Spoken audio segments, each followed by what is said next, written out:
with everyone. Indian fever. You can be part of the fun. You're the winner at every game.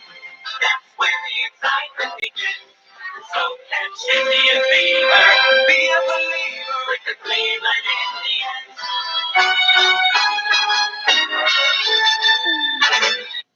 Hello, everyone, and welcome to the April 29th Lake County Sentinel Podcast. I'm your host, publisher, and editor of the Lake County Sentinel, Tim Shirer, and it's great to be back.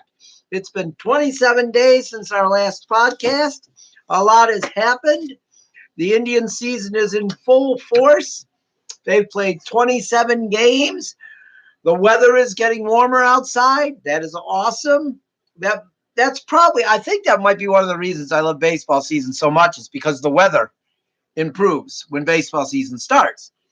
So what we're going to talk about tonight, we're going to talk about the Indians and the first 27 games and how it compares to some other seasons, where they rank in the standings and in statistics as to other teams and other teams in the division, and just that kind of stuff. We're just gonna go through the 27 games stretch, and we're gonna talk about where they are, where I think they'll go, where they've been in the past after 27 games, and where they're headed in the future in this season, and what I think the team, the front office, and the ownership will do as the season goes on. Since we were on the air last time, I have my studio office here has pretty much been. We finished a lot of the remodeling. I mean, there's just few things I still have to do, hang some pictures up and stuff, but I'm really happy with how it looks now. It feels comfortable in here. I have a fish tank, a 55-gallon fish tank. And it's fun to look at. You might hear the bubbling in the background. We have 13 fish in there. We added 6 more on Saturday. 2 died out of the 6, which really isn't a bad number. I mean, we had a lot of bad luck when we first started this tank. So, but it's looking good. Don't ask me what kind of fish we have. I know we have 6 Danio. I know that. And we got 6. They go from like 2 inches to they're really tiny. The couple that I added on Saturday, I mean, they're really tiny. They're not even an inch long, and they're so little looking. I love watching them swim around because they really move fast. But it's really relaxing. Fish are really relaxing, and we got 3 fish in there that they never come out of the ornamental thing that's in the center. It looks like a petrified wood. They hide in the center. The only time they come out is when I shut the light off at night, and they'll be out in the morning when I turn it back on. One of them comes out. He'll come out once in a while if I bang on. I hit the side of the tank. He ventures out a little bit, but actually I've only seen 2 of those out of the 3 out at the same time. So we might have lost one inside of there. I don't know. But it's really nice. I feel comfortable now in this studio, and we just haven't been on the air. There's a lot going on. My son plays high school baseball. There's just been so much going on with that. He plays for Wycliffe. They're having a good season. They're 11-6. So that's really really nice. And it would really, they're having a good year. They really come together. And so I've been watching that. I'm hoping from here on, I'm hoping to have at least one podcast a week throughout the summer. Hopefully more than that, but at least one a week. So we can keep updated on the tribe. As I was saying, one of those big fish that just came out of the petrified wood. Now at least swam back in. But so hopefully we'll have one podcast a week at least. I wanted to have this one today. It's important. A lot of people were critical of the moves the Indians made in the offseason, and there's some merit to that, I think. But the contracts that they moved, what the players were going to give you were not worth those contracts. So getting rid of those contracts, was not a horrible thing. Of course, you heard the Dolans are cheap talk, which is what they always go to, these people, when this kind of thing happens. Look, the Dolans aren't cheap. They're good business people. That's all we're going to say about that tonight. I'm not gonna sit here and complain about it. I'm not going to sit here and argue with people. Obviously, I'm not going to argue with people. But the point I want to get across is that as we go over these statistics, people will see that even though they cut payroll and they lost some offense, the results are not that much different. The Indians are, as of today, they're 15-12. They are 2 games behind the Twins, who are in first place. The Twins are 16-9, so they played less games. They've played 2 less games than the Indians. So the Indians have scored 102 runs, which is 24th in baseball. They've given up 101, which is 3rd fewest in baseball, behind the Cincinnati Reds and Tampa Bay Rays. The Reds are in last place. The Rays are in first place in the East. So you take that for what it's worth. The Indians have the 4th best ERA in baseball at 3.51. And the Twins have a 4.32 ERA. So, people were complaining, oh, the Twins have such a great offense. But they didn't take into account that the Twins pitching is garbage, okay? After Jose Barrios, their pitching, there's nothing, okay? So, I think they've been overperforming so far.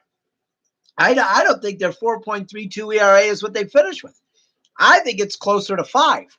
I think they'll end up with like a 4.75 ERA or something like that. So they sure better score runs. And I think that, the Indians ERA is going to get better even. With 3.51, it's going to finish sub 3.25, I think. I think the difference this year, with Kluber and Carrasco struggling a little bit. Carrasco was really good last night until the 7th inning. He should have been out. He should have been out of that game. Francona should have taken him out of the game. He always talks about track record. Well, the track record right now shows that Carrasco can't pitch to a lineup the 3rd time around. Okay? So why was he in there? It made no sense. But the first 6 innings, he was brilliant last night. Okay? But Carrasco and Kluber have struggled a little. Mike Clevenger's injured. Good news on him over the weekend that he threw off the mound, which is great news. So those 3 things combined, and their ERA is still 4th best in baseball. Okay? 3.51. That's why I think it's going to finish sub 3.25 because Bauer's been unbelievable, and I don't see that changing. Bieber had 1 rough start. He's pitched well besides that. And Jeffrey Rodriguez has come up when he's made his starts, and he's been unbelievable. So I'm not really too worried about, the pitching staff. I just think it will continue to get better. I also think the offense will get better. There's some concerning offensive statistics. There's no doubt about it. There are. But you could see that the offense has improved since Lindor came back. Since Francisco Lindor returned to the lineup, the offense is better. And I think people need to realize that. People need to realize that the offense has improved since Lindor returned. And, it's only going to get better It's only going to get better as he plays more. It will help Jose Ramirez become, the hitter he can be. He's done a little better lately. Yeah, he's still not hot. He's still not playing great, but he's going to play better than he has. And once he does that, then that makes the offense a completely different thing than we've seen so far. I think that have there been some horrible things with the team? Yeah, there has. I mean, I have to say, and you really can't blame. Well, I guess you can't really blame him, but if he's not good, he's not good. I feel like having to watch Eric Stamets the first 3 weeks took years off my life. Seriously, I really think watching Eric Stamets for the first 3 weeks of the season took years off my life because he's terrible. I'm sorry. He might be a really nice kid, but he was terrible. I mean, I've seen some really bad Indians players in my lifetime. Excuse me. But Eric Stamets may have been the worst I've ever seen. All right. He was disgusting. Okay, so he's gone now. Max Moroff is playing less. Mike Freeman is now up. I think Mike Freeman is. I like Mike Freeman. He's a professional. He's 31. He's had experience in the big leagues, but these guys won't have to play. They were starting the first 3 weeks. You think about it, they were starting. There were two of them starting. Two guys that should not be really ever starting in the major leagues were starting the first 3 weeks. We got Kipnis back, which is nice. Hey, are you kidding me? I would never think I would be a guy that said, I'm glad Kipnis is back. Okay. Yeah, he's hit 190. Okay. He's had 42 at bats. Are we going to judge a whole season by 42 at bats? No, we're not. If he's hitting 190 at the end of May, then I'm going to be a little concerned again about him. But he solidifies things because he, as Francona likes to say, has a track record. Okay. So he's just better than those guys. Those guys were not good. And it was really hard to watch those guys. All right. It was really hard to watch them. So, we don't have to watch Eric Stamets anymore. Thank goodness. Lindor's back. Is he tearing things up? No, he's not tearing things up. What's he hitting? He's hitting 219. What's funny, he's hitting 219. His on-base percentage is lower than his average, which is very rare. You never see that. He's got a 712 OPS, which is a percentage above the league average, which is good. He's got 3 home runs. He's hit 3 home runs and 32 at bats. So he's on pace. He's on pace to hit 60 home runs. So I don't think he's going to do that. I would take 45 home runs if he could hit like 300. I think 219 average is going to hurt if he continues at that pace, but it won't. He's going to play more and he'll be fine. Carlos Gonzalez. Is he setting the world on fire? No, he's not. He's hitting 256. He's got a on-base percentage of 319. His OPS is only 645. He's only hit 1 home run, but he's only had 43 at-bats too. The more at-bats these guys get, the better they're going to be. All right. So, but I'm going to look here. We're going to see what the record was. What the Indians' record was on the day they called up Lindor. All right. And then we're going to see what it is now. I, you know, and then we're going to look at what their runs scored were before Lindor came up and what they are since. I think what we're going to find out is that it's been better since Lindor came up. I'm having a problem today on the MLB website getting standings for these days. It won't let me go backwards like it normally does. It normally lets you go back, but it's not doing that. And that's really that's really hard to. So I really can't at this point.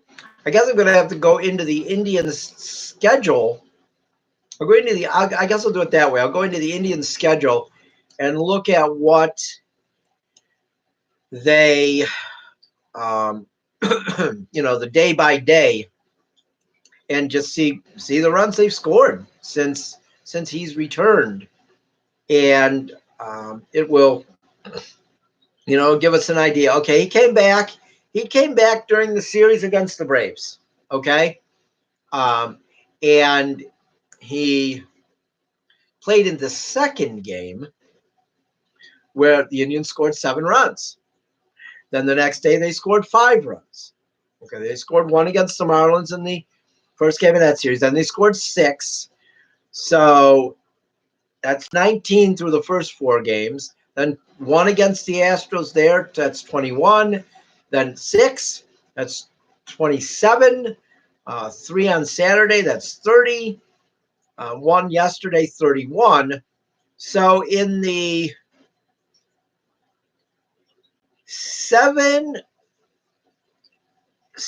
8 games that Lindor's been back, they've scored 31. So they're almost scoring 4 runs a game. They're almost scoring 4 runs a game.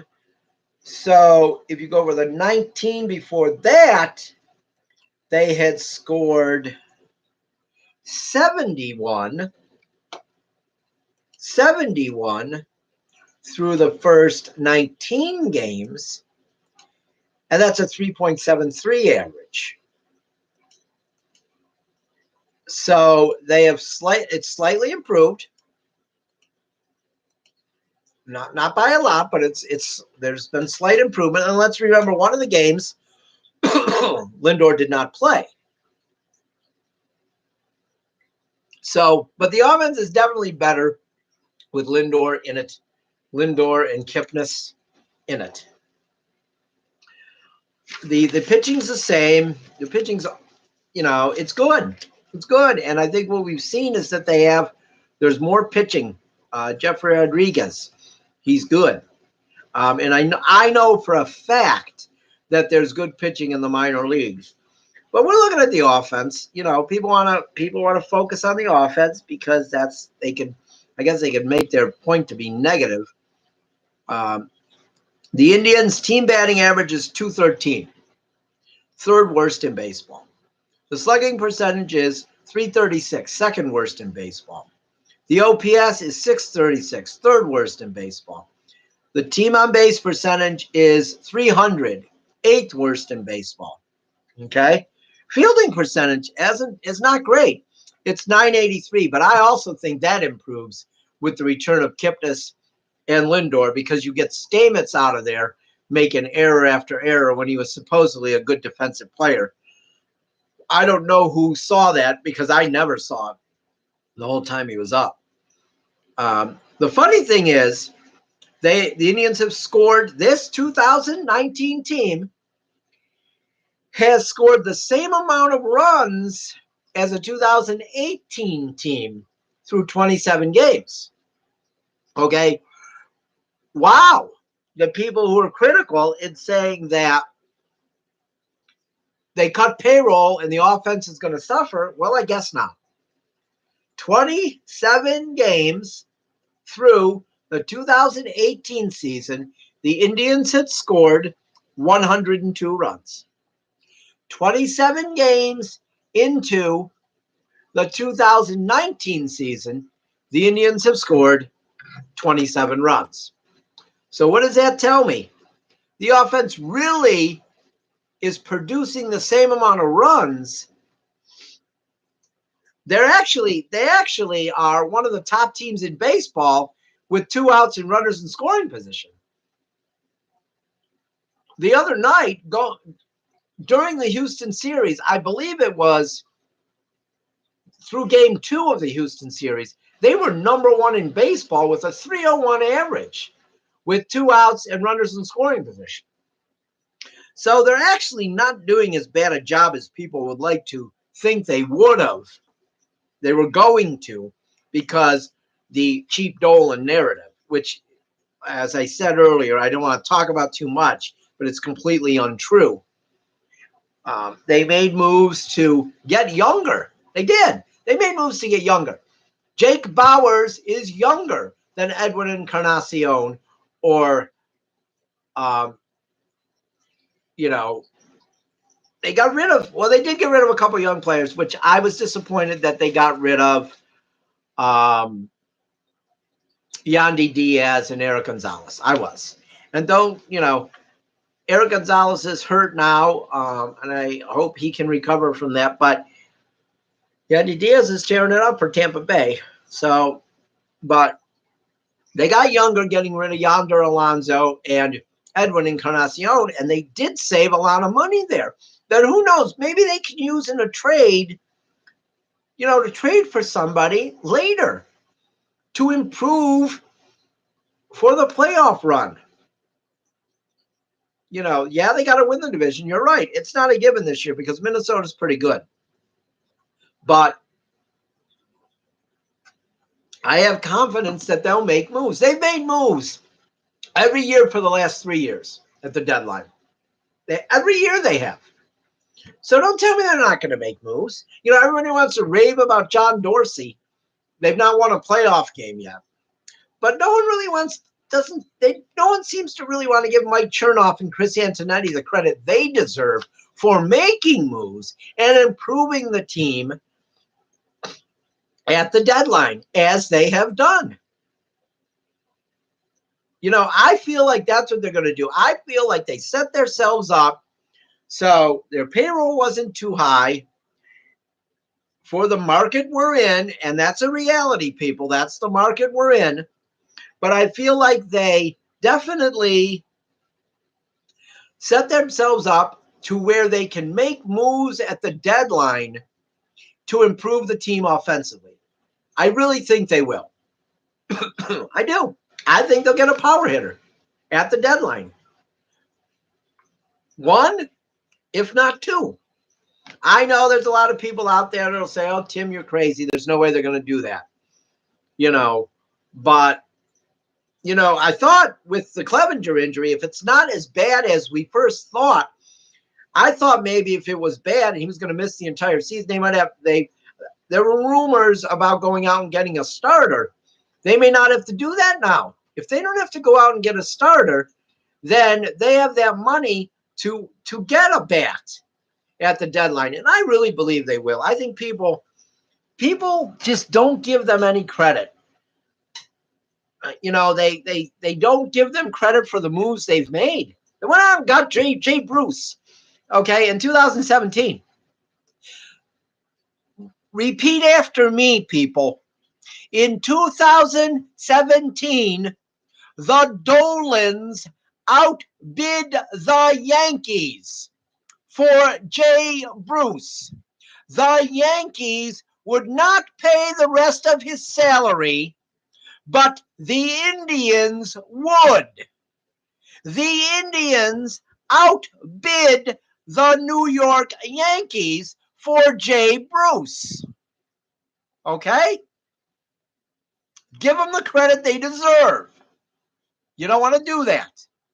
I honestly think they will go out and make moves this year.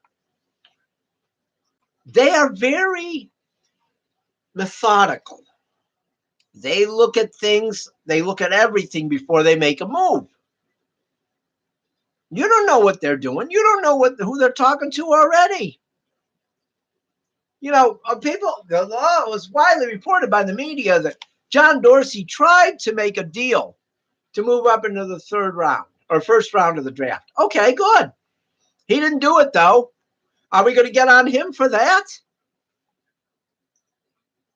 I don't understand that, why people do that, but they do in Cleveland. They do. They don't give the Indians credit. I believe the Dolans will spend some money at the deadline and improve this team for a playoff run. I honestly think they will. But I want to point something out here. Like I said earlier, they've scored the same amount of runs through 27 games as they did in 2018. They've scored 21 less in 2017. They've scored 17 less than 2016. But how about this? In 2017, through 27 games, the Indians were 14-13, 5 games out of first place, behind the Chicago White Sox. Okay, how has that turned out? We know the Indians won the division, knocked out Boston in the first round of the playoffs, beat the Red Sox in that first round, knocked out the Blue Jays in the American League Championship Series, and came within 1 inning of winning the World Series. Of course, you got the people who want to say they choked, they blew a 3-1 lead. Yeah, they had a 3-1 lead, and they didn't win it. You're right. But they were right in it to the end until that extra inning where, the Cubs were better, and they won. But at this point in that season, they were 5 games out of first place. Okay? 5 games out of first. And they won the division.